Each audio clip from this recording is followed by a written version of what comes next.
The latest on the murder of Yale University grad student Annie Lay and the young man now charged with killing her. CBS News correspondent Randall Pinkston is in New Haven, Connecticut. Good morning, Randall.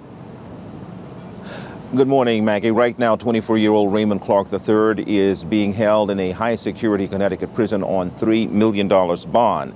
He appeared here in New Haven yesterday in court for arraignment. It's standard procedure that he not enter a guilty plea, and we're also told that he is not cooperating with authorities, invoking his Fifth Amendment rights against self-incrimination. One law enforcement source says police are looking into whether Lay's murder grew out of a dispute with Clark at the Yale research lab where they both worked. Clark, an animal research technician, is described by lab researchers as having a bad temper and had been known to explode at them. We know that investigators have been questioning a number of people, including other lab workers. At the lab where Clark worked, his brother-in-law and sister also worked. And we know that the university has rescinded their ability to enter this building. Maggie?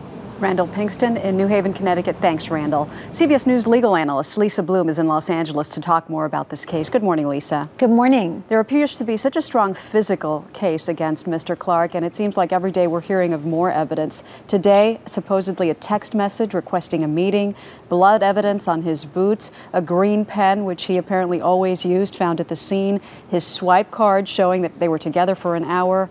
Is this enough to build a case? Because they still don't have that motive. Absolutely. Prosecutors do not have to prove motive. It's not an element of murder or any homicide crime. Sure, they like to have it because a jury is always going to be curious as to what the motive is.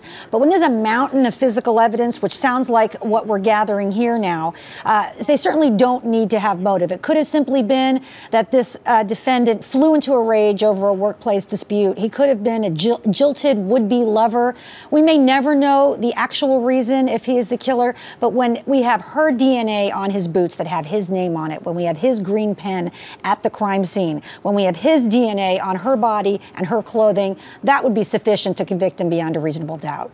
Investigators have made it a point to say that this was a case of workplace violence, but it's not traditionally what we think of when we think of workplace violence. It sure isn't, Maggie. I mean, workplace violence is ordinarily a disgruntled employee who's been fired, comes back with a gun and starts shooting, goes after a supervisor in particular. I mean, this is a very intimate kind of murder. This poor woman was strangled to death. That means that his hands would have had to have been on her neck for the 2 to 5 minutes it takes to kill somebody by strangulation. She would have been kicking, fighting, scratching, doing anything to try to save her life. There are reports, by the way, that he has scratch marks on his chest and on his arms. It sounds like a very intimate kind of killing, a male attacking a female. It sounds to me like a jilted would-be lover kind of a case.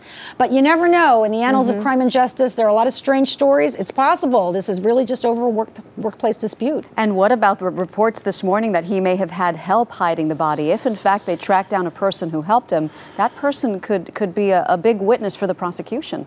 Absolutely, and that person is an accessory to murder if that person actually exists and somebody helped him hide the body. I mean, that is really appalling. That is surprising and unusual kind of information. Usually this is a soul killer kind of situation. Hard to fathom how somebody could help him hide the body of Annie Lay if, in fact, that's true. This whole thing is hard to fathom, right? It certainly is absolutely horrifying. Lisa Bloom, thanks a lot for your time. Thanks, Maggie.